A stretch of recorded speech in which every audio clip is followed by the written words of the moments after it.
Hello friends, welcome in RKD पाठशाला। RKD पाठशाला फिर दोबारा लेके आया है आपका video part 2, chapter 7, class 12th, Indian economic development, environment and sustainable development है। इसमें हम देखते हैं, ये पार्ट 2 है वीडियो का। Challenges to India's environment. India's environment के लिए चैलेंजेस क्या है, देखिए। पहला है लैंड डिग्रेडेशन।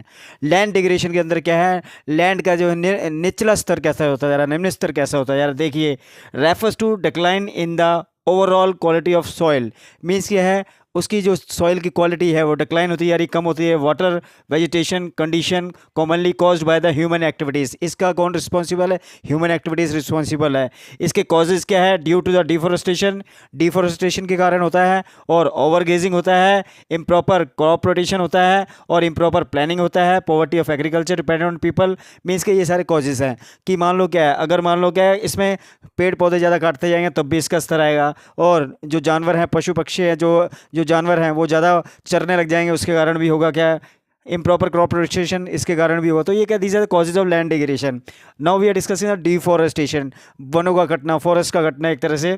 ठीक है, define large scale cutting down trees for executing developmental project. Means क्या है, पॉपुलेशन का बर्डन बढ़ता जा रहा है, लोगों को रहने के लिए जगह चाहिए, इसलिए क्या है वो जंगलों को काटते जा रहे हैं। ठीक है, इसके कारण भी है, चैलेंजिंग हमारे सामने आ रही है एनवायरनमेंट के अंदर। देन कॉजेज क्या है, large cutting down of trees, trees को ज़्यादा काटना, deforestation due to loss of vegetarian and biodiversity के कारण भी है।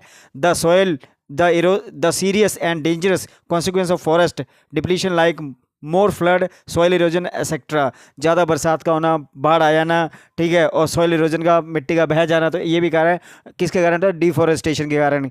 Then soil erosion take place when the surface soil is washed away through excessive rains and flood। Mean soil erosion जब होता है जब ज़्यादा बाढ़ आ जाती है, ज़्यादा हैवी रेन आ जाती है, जिसके कारण क्या है, उपजाऊ मिट्टी जो है चली जाती है, उसके कारण soil erosion हो जाता है। Then deforestation is the major reason for soil erosion। Deforestation mean जब हम पेड़ों को काट देंगे तो क्या है, मिट्टी वहाँ रुक नहीं पाएगी और मिट्टी बह जाएगी पानी के साथ, तो soil erosion due to the flood and etcetera. ये किसके कारण होगा, फ्लड के कारण भी हो जाता है। ठीक है, देन वाटर पोल्यूशन के लिए भी क्या है, वाटर पोल्यूशन के लिए जिम्मेदार हैं बड़े बड़ी फैक्ट्रीज हैं, बड़ी बड़ी इंडस्ट्रीज हैं।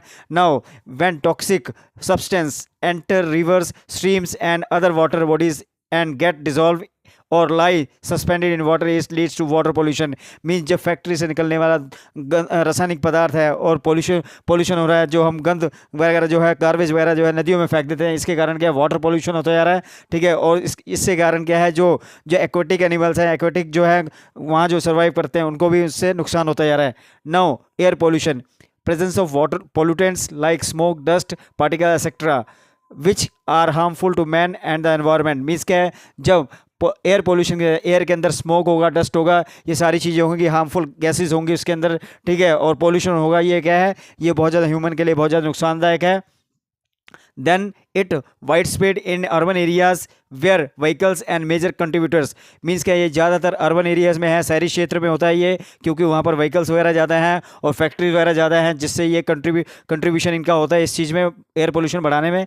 CPCB means central pollution control board, ये क्या है, इन्होंने एक लॉ बना रखा है कि भी जो है प्रोटेक्शन एक्ट 1986, जिसके अंदर देखा जाता है इट वाज सेटअप इन 1974।